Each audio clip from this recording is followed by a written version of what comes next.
Selamat sore buat kita semua. Perkenalkan, nama saya Erlin Wandikbo. Saya dari Universitas Cendrawasih, Fakultas Ilmu Sosial dan Ilmu Politik, Program Studi Ilmu Pemerintahan, dengan NIM 2022031044 Nah, di sini saya akan menjelaskan tugas ilmu pemerintahan. Nomor 1, soal jelaskan pengertian pemerintah secara luas dan sempit. Sudah. Oke, jawabannya pemerintahan dalam arti sempit adalah sekelompok orang dalam sistem kelembagaan eksekutif dan memiliki fungsi tahanan dan tanggung jawab yang tertuang dalam Undang-Undang Dasar Negara Republik Indonesia 1945. Contohnya adalah Presiden selaku pemimpin eksekutif bersama wakil, Presiden, Menteri beserta pimpinan daerah, bupati, camat, lurah yang melakukan pengadilan terhadap negara. Pemerintah dalam arti luas adalah seluruh komponen pemerintah yang ada yang tercantum dalam Undang-Undang Dasar 1945 yang memiliki kewajiban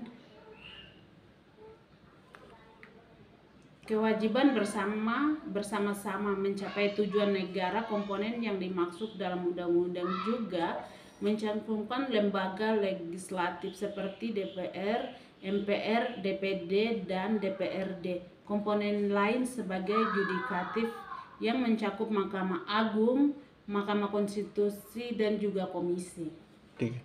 Soal nomor 2 yaitu jelaskan pendapat saudara mengapa pemerintah dikatakan sebagai kebutuhan. Nah, di sini saya mau menjelaskan pemerintah sebagai kebutuhan, yaitu pemerintah telah mengatur sebuah negara ini. Nah, di situ ada contohnya dalam negara ini dipegang oleh presiden, dan presiden tidak bisa mengatur seperti di kabupaten, di kampung-kampung tersebut. Nah, di situ terbentuklah DPRD pusat dan DPRD daerah. Dari situ mereka mengatur masyarakat dan memberikan seperti contohnya untuk macam koperasi, untuk supaya masyarakat bisa memenuhi kebutuhan dan bisa menghidupinya. Dan juga karena adanya pemerintah bisa mengatur dalam undang-undang dan peraturan-peraturan yang dicantumkan dalam undang-undang tersebut. Nah, nomor 3, soal nomor 3. Mengapa pemerintah dikatakan sebagai ilmu pengetahuan? Pemerintah merupakan suatu ilmu dan seni, dikatakan sebagai suatu disiplin ilmu pengetahuan karena pemerintah sudah memenuhi syarat-syarat ilmu pengetahuan seperti dapat dipelajari dalam diajarkan, memiliki objek baik materi maupun format, bersifat universal dan sistematis serta efikas.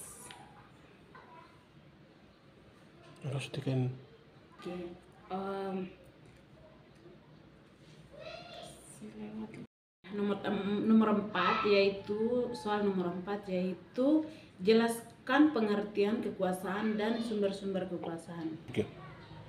Ya, pengertian kekuasaan adalah suatu kewenangan yang diperoleh seseorang kelompok memenuhi keinginan kekuasaan. Juga bisa diartikan sebagai kemampuan seseorang kelompok dalam mempengaruhi tingkah laku seseorang.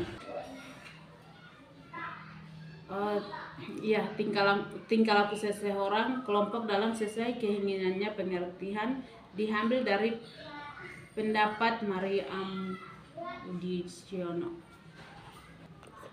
Nah, di sini saya akan memberikan salah satu contoh pengertian kekuasaan. Kekuasaan yaitu contohnya guru memberikan perintah mengerjakan soal pada anak didiknya. Nah, itu kan yang pemegang kekuasaannya adalah guru.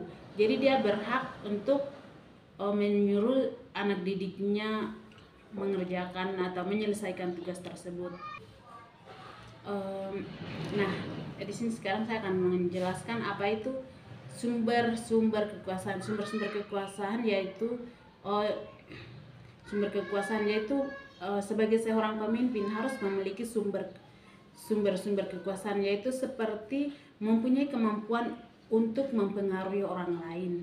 Yang kedua, mempunyai sikap dan sifat yang unggul atau dominan yang menjadikan mempunyai wibawa terhadap para bawahan.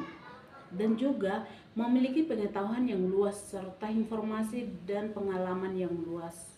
Dan juga memiliki kepandaian untuk bergaul dan berkomunikasi kepada siapapun. Itulah sumber kekuasaan. Soal nomor 5 yaitu kemukakan pendapat saudara, manfaat dan tujuan mempelajari ilmu pemerintah dalam kehidupan masyarakat. Nah, di sini tujuan yaitu beberapa pendapat yang berikan dengan tujuan pendidikan ilmu pemerintahan, yaitu kurikulum 2004